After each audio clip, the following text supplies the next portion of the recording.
امام جعفر صادق علیہ الصلوۃ والسلام حدیث بیان کرتے ہیں، اللہم صلی علی محمد وآل محمد وجل۔ امام فرماتے ہیں کہ رسول خدا جب معراج پہ گئے، معراج پہ جب گئے تو وہاں پر رسول خدا کو بہت ساری چیزیں دکھائی گئیں۔ انہی کے اندر رسول خدا کو جنت کا ایک حصہ دکھایا گیا، جس کے اندر ایک بہت بڑا جو تھا وہ محل، یعنی ایک کیو سا تھا، ایک قصر سا بنا ہوا، اور وہ ایسے سٹون کا بنا ہوا تھا کہ جس سے اندر اور باہر دونوں طرف کلیئر نظر آتا تھا۔ اس کے اندر کمرے تھے جو وائٹ سٹون اور گرین سٹون کے تھے۔ تو رسول خدا نے ان سے پوچھا کہ یہ کس کے لیے ہے یہ؟ تو اس میں رسول خدا کو ارشاد کیا گیا کہ یہ 4 ٹائپس کی جو خصوصیتیں جس کے اندر پائی جائیں اس کو یہ ملے گا۔ وہ 4 خصوصیتیں رسول خدا نے بیان کی۔ پہلی چیز، جس کی گفتگو یعنی جو بات کرتا ہے وہ پاک ہو اور حق کی بات کرے، یعنی سچی بات کرتا ہو۔ پہلی خصوصیت یہ ہے کہ جو پاکیزہ گفتگو کرے۔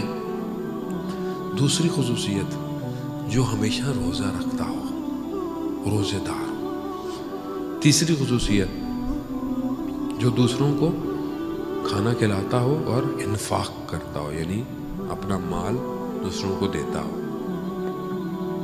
چوتھی خصوصیت، کہ جو رات کو عبادت کرے جب سب سو جاتے ہیں۔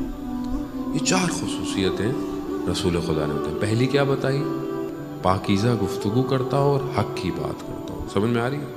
پاکیزہ یعنی اچھی بات کرتا ہو، ٹروتھ ہو، حق پہ ہو۔ دوسرا، روزے دار ہو، روزہ رکھتا ہو۔ تیسرا جو ہے وہ اب کھانا کھلاتا ہو اور اپنے جو اس کے پاس مال ہے، پیسہ ہے، اس کو ڈسٹریبیوٹ کرتا ہو۔ اور چوتھا، رات کو لیٹ جب سب سو جاتے ہیں تو عبادت کرے۔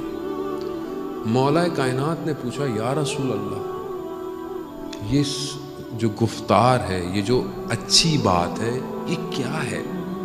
رسول خدا نے کہا کہ علی، آپ جانتے ہیں یہ کیا ہے؟ تو امام علی کہتے ہیں، آپ سے بہتر تو یہ رسول خدا کوئی نہیں جانتا، آپ بہتر جانتے ہیں۔ رسول خدا نے بتایا، جو یہ کہتا ہو سبحان اللہ ہے والحمد للہ ہے ولا الہ الا اللہ واللہ اکبر، جو یہ ذکر کرتا ہو وہ اس کا پہلا مصداق ہے۔ وہی ہم سب کرتے ہیں الحمدللہ، ساری یہ ہم لوگ تسبیحات اربع ہم پڑھتے ہیں۔ دوسری چیز، رسول خدا نے امام علی سے پوچھا کہ یہ جو ہمیشہ روزے رکھتا ہو، علی آپ جانتے ہیں کون ہے؟ کہا، یا رسول اللہ، آپ مجھ سے زیادہ بہتر جانتے ہیں۔ کہا کہ جو ماہ رمضان کے سارے روزے رکھے اور کوئی روزہ افطار نہ کرے، یہ سیکنڈ ہے، اور یہ بھی انشاءاللہ آپ سب اور ہم لوگ رکھتے ہیں۔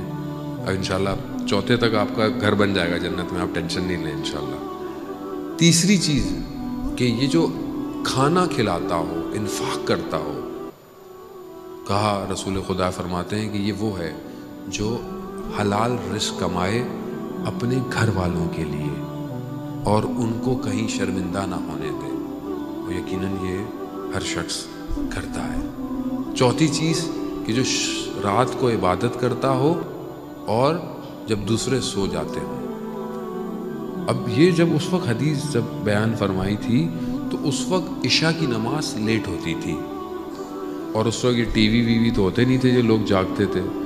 یہودی اور نصارہ سو جاتے تھے، مسلمان تحمل کرتے تھے، جاگتے تھے۔